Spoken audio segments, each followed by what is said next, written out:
গ্যাসের চুলার উপরে যে ফ্যানটা দেখতেছেন, এই সিলিং ফ্যানটা বাড়িতে খোলার চেষ্টা করলে ভেঙে যাওয়ার সম্ভাবনা আছে।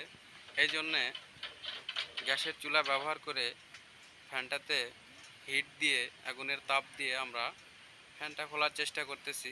দেখেন কিভাবে ফ্যানটা খুলতে হয়, আর এইভাবে খুললে ভেঙে যাওয়ার সম্ভাবনা একদমই থাকে না। আস্তে আস্তে হিট দেওয়ার পরে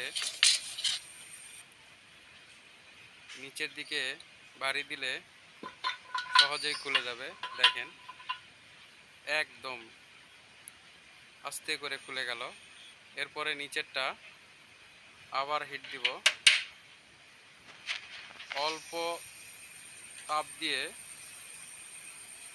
খুলতে হবে। বেশি তাপ দিলে বডিটা বেঁকে যাওয়ার সম্ভাবনা থাকে, তো প্রয়োজন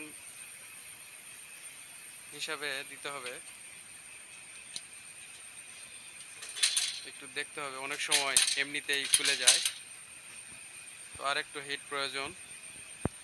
দেওয়া হচ্ছে, আর হিটের পরে আস্তে করে উপর থেকে বাড়ি দিলেই নিচের বডিটা খুলে পড়বে।